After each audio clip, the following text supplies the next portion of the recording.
and they don't have a runway to fail. Their runway is built until launch, and then they're fucked. AAA is going to fail in its current form. It's just going to happen slowly. Yeah, like I said, we're in that cycle right now where you're only as good as your next game. These companies are having to spend 50, 100 million, 200 million dollars on a game, and it doesn't work. This video is brought to you by Incogni. Stick around to hear more about the special offer they're providing to the entire upper echelon community. All right, so for years now, like 7 or 8 years actually, I've complained about the relative quality standards for AAA gaming across many different genres. I would say that's true. I would say that the quality bar has gotten lower, that people's expectations get higher and higher. Because if you look at like old games, they were so much smaller in scale and scope than they are now. People still want more content, more voice lines, more everything, right? But to counterpoint it, and these companies, like we said, do not have enough of a runway to accommodate any sort of delays. That's the main issue. But today, after a series of high-profile failures, stock price fluctuations, revenue downgrades, and now a very interesting analyst report about the state of video games in 2025, I want to make... Also, just to note, the gaming industry as a whole, including mobile, console, PC, makes more money than all of the other entertainment in the world combined. Make the argument that the quality isn't just bad, with major publishers chasing all the wrong trends. I want to make a case that the bubble itself has actually burst. It's a prediction, obviously. I agree to a certain extent. I think that, and this is going to sound harsh, and people are not going to understand this, possibly, or take it the wrong way. Companies follow trends and say very specific things because they think it will placate to the audience they're trying to target, that they have the most money. They will swing with the wind on whatever is going to maximize their profits. That's the reality of life. Companies don't make political statements without political statements paying off for them. See it happening right now with Target. The corp was all about for inclusive stuff when they made money, but now they're walking back a lot of it now. It's the same with many companies. Oh, yes. Oh, wow, I changed my Twitter profile. And it's just like, yeah, they're doing that for brownie points. Or they're doing that for a PR reason. They're not doing that because they actually believe. And I could be wrong, of course. But my view is that the overarching trends of the AAA video game market have finally reached a sort of inflection point where the unsustainable nature of their choices are now fully untenable. The way that these companies develop, market, and release major franchise titles no longer works, and the severity of failure that we see from major industry players will either dramatically increase or the entire ethos of their publishing structure will necessarily change. To make the case, I'm going to use roughly 5 different primary examples spread across 4 different major publishers, those being Sony, Ubisoft, Warner Brothers, and EA. Oh, God.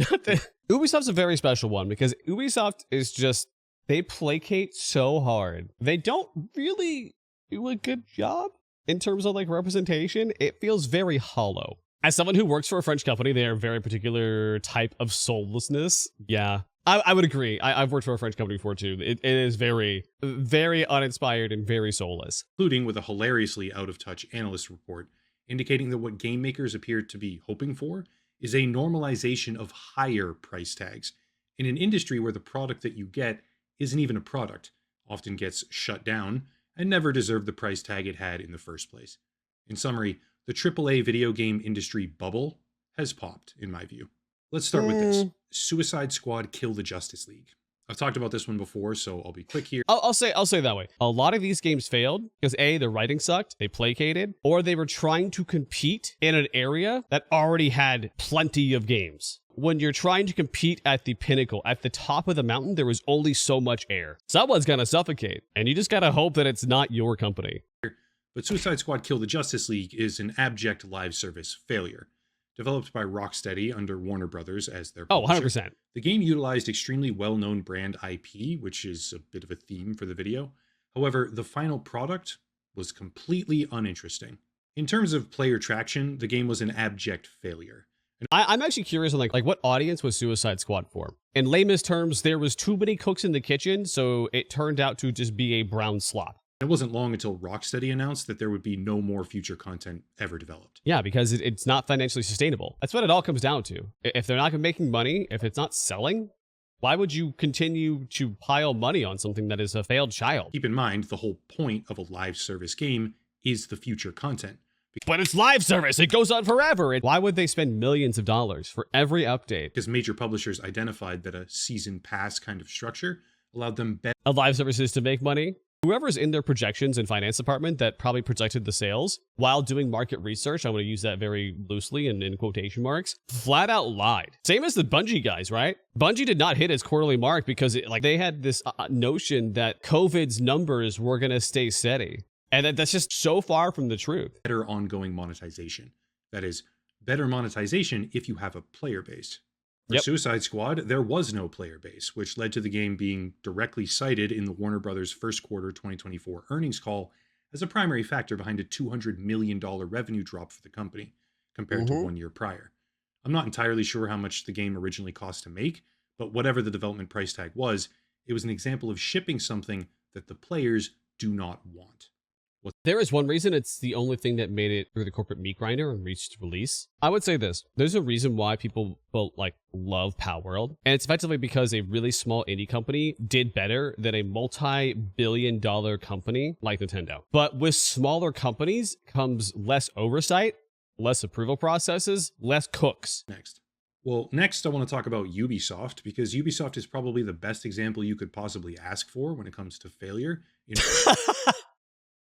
There, that actually could just be the end of the video. All of video game publishing. Setting aside the fact that the company's stock price has declined by like 90% since 2021 highs, and brushing past the part where they release blatantly mediocre products like Skull and Bones with the sheer hubris to then say it's some sort of quadruple A video game. I knew it was going to mention that. Ubisoft has had a different project as well called X-Defiant. X-Defiant, a first-person shooter that blends that was one of the most soulless games I have ever seen. Sorts of different Ubisoft intellectual property together under one roof. Wasn't even all that bad, but as a live service arena shooter, it was also just more of the same. It had players, sure, some of them, but not enough, at least not for Ubisoft. So in December of 2024, the announcement came through, X-Defiant would be discontinued from development. Now, remember, one of the bedrock defenses that publishers have often relied on for years now, justifying why it's okay to release broken, unfinished products that lack any sort of innovative or deserving content for the initial price tag, unless they're free to play, is because live service apparently means you'll get more later on. But what happens if later never comes? I feel like that's a weird take. Do people really get bamboozled by that? Like, the promise of future content, and they'll buy in? I mean, I guess, I don't know, maybe this is just me. If I look at a game, I'm going to take it at face value, and if I don't like it, then I'm not going to spend money. If X-Defiant was a free-to-play game, it had a paid battle pass, but it felt like a game that was made 7 years ago. It felt as bad as Dirty Bomb. Like, if you put Dirty Bomb gameplay and gameplay from X-Defiant side by side, other than maybe a color palette change, you could not tell the difference. That's how dated that game was. Hopefully the pattern is beginning to emerge. If it isn't, don't worry, because there's plenty more examples to draw from, such as Concord.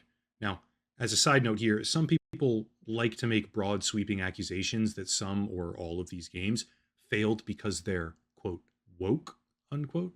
But for me, that seems like a bit of a self-serving exaggeration in a lot of cases. Thank you, because they're a lot more nuanced than, oh, well, they had DEI initiatives and that's why they failed. It's like, no. Because the reality is, when you look at Concord, the gameplay didn't look half bad. And gameplay is king. I've said that multiple times. But to get people into your game, it has to look good. Or it has to appeal to whatever they like. To make characters like this one behind me and say that is good character design when she looks like she just got out of a fucking REI is not good character design. Hey, maybe it is a male. I don't know. Honestly, I don't know. Maybe that was a factor for some people, but these games failed because they didn't provide anything worth playing. They weren't necessarily bad games, but tell me why someone should play the game in the background right now when Overwatch exists, or Deadlock, or Valorant, or any number of other hero shooter type games. There is only so much room at the top. Unless you're doing something unique or interesting, or the gameplay feels good, or the guns feel good, like there has to be something that they do better. Concord did nothing better. You can't, because it doesn't bring anything valuable to the table. The thing is, that wouldn't necessarily matter if Concord wasn't a $100 million product that supposedly took 8 years to make. And just a few weeks after it finally came out, the game gets shut down because Sony had made a product that the market didn't want yet again. And thus it was an unmitigated failure. Again, a lot of people like to claim that Concord failed because of contemporary politics. But For me, it just seems more like the wrong product at the wrong time, which is kind of becoming a trend in the live service industry. I think it's because games take so, like, it's not so much, like, it is wrong product at wrong time, but if it's 4 or 8 years in the future, you're taking a gamble. You're hoping that what you think is fun 5 or 4 to 8 years from now is still fun. And then you're also doing a dice roll with everybody else who is also making games and hoping that they don't coincide. Back to it. What comes next? Well, next is an interesting one from Electronic Arts, this time called Dragon Age The Veilguard, because this is where I want to talk about realistic goals. Dragon Age Veilguard, in my opinion at least, is just a straight up bad game. It's a betrayal of the original Dragon Age atmosphere, it's boring, it's arcadey, it's super cringe all the way through, and it's just not worth playing. However, the game apparently sold 1.5 million copies, according to the preliminary third quarter financials published by EA themselves. That's still a lot. The game, quote, engaged approximately 1.5 million players during the quarter, down nearly 50% from the company's expectations, end quote, which contributed to a downward revision of their revenue targets, which in turn led to a massive decrease in their share price. Here's the kicker. Oh my God. Dragon Age Veilguard isn't a live service product. It's purely single player. But it used to be a live service, getting rebooted in 2021, 6 years after development started, as if you could possibly waste any more resources on a title like this, because EA got cold feet. That's a big... That is such a valid point. You know, what probably happened is they did some focus testing. People played the game and they were like, yeah, this kind of sucks. Whatever you decided, that was wrong. Big deal, at least in my opinion, because pretty much everyone who played or especially reviewed the game commented on the fact that it still kind of felt like a live service, which leaves us in a really odd situation where 1.5 million players is somehow colossally disappointing. I think it's because like they sold 1.5 million copies, which is huge for a single player game. That's huge. That is a great celebration. But when your game costs 100 million, 200 million to make, well, then it's a failure because they rebooted it and they retooled it. And now they're like, we need to make more. EA was no matter what, literally dug a money pit. The only way out was massive success. In a vacuum, 1.5 million sales of practically anything would be amazing. But when you spend 9 years making it, essentially making it twice at that, if you think about the reboot, yeah, and God knows how much more on just a bloated marketing budget, suddenly an objectively successful product by itself becomes an alarming failure after wasting however many tens or hundreds of millions of dollars making it. It's funny, or sad maybe, because not all studios are equal in this regard. Despite what I may think of Naughty Dog on a personal level, in 2023, they actually canceled a live service project called Last of Us Online. To be completely honest, that's one of the few live service products out there that I would have wanted to see completed. But the point is, they rightly identified... Yeah, I agree. I would have loved to see that product, you know? But at the end of the day, the company has to look at that product and be like, will it resonate with the current audience? Will we sell enough copies? Or is our goal long-term in terms of microtransactions? And if the answer is no, and you don't have enough money, then yeah, you got to cancel it. We've seen too many IPs literally crash and burn in this genre, so we're just not taking the risk. That allocating all of their resources to this one project would probably lead to disaster. From their official announcement, quote, in ramping up to full production, the massive scope of our ambition became clear. To release and support The Last of Us Online, we'd have to put all of our studio resources behind supporting post-launch content for years to come, severely impacting development on future single-player games. So we had two paths in front of us, become a solely live service game studio, or continue to focus on single-player narrative games that have defined Naughty Dog's heritage, end quote. Like it or not, that is extremely self-aware. No, that is actually a really good take. No matter what people think, like, Naughty Dog probably will survive because of that decision. You could only drink the Kool-Aid for so long and not have any self-reflection, and then you're literally watching your studio be on fire, and there's nothing you can do. Especially when you consider the fact that live service game failures have been outright crippling development studios left and right for the past couple of years. Yeah. But let's tie everything together now, because the exact tipping point where live services become a liability rather than a predictable payday is the exact point in time where the AAA video game bubble officially popped. Why do I say that? Well, honestly, it's actually very simple. Anyone who pays attention to the mainstream video game market has likely felt the animosity building, Players are sick of the format. Selling something shitty and promising to fix it later just isn't a respectable business model. But even more importantly, selling something for $60 or $70 and then selling $80 or $100 worth of season passes and micro DLC and premium currency as you slowly drag your feet and sort of make it a good product over the span of 2 years, that's not any better at all. Compounding that problem is that these bloated, greedy companies have been monetizing so effectively with that strategy, their baseline profit levels are now completely unrealistic. Live I would agree with services that. became effectively ubiquitous in the AAA video game market, and they've been making a whole lot more money releasing unfinished trash than they used to make when they were focusing on legitimate, deserving, and fully finished games. I do think that that actually is pretty accurate. At the companies that I've worked at, I haven't really seen that too much, but I know it does happen. Now for the capstone, though. According to a report from Apillion by Matthew Ball, which is an investment and strategic advisory service, I guess, Oh? all the way down on page 216, I think, of the I actually kind of want to read presentation, this. we find this quote: in 2025, GTA 6's impact on industry playtime and spend will be mixed as it launches console only and severely cannibalizes hours/spend on other titles. Further down, but some game makers hope GTA 6 will be priced at $80 to $100, breaking the $70 barrier and helping $50 titles move up to 60, 60 to do 70, 70 to 80, etc. End quote. He goes on to talk about how prices have never been lower in real terms than they are today. There's a reason for that, and they should be this low because when you make the shift from physical to digital and then you go to your own proprietary storefront and you Yep. harvest more of the revenue, you're basically earning more despite the fact that there's inflation. So there's no excuse for raising the Literally prices what we of just video talked about, games, yeah. is what I'm saying. But that's a whole separate video I've done in the past. Anyway, I find this to be a perfect indication that the bubble has already popped.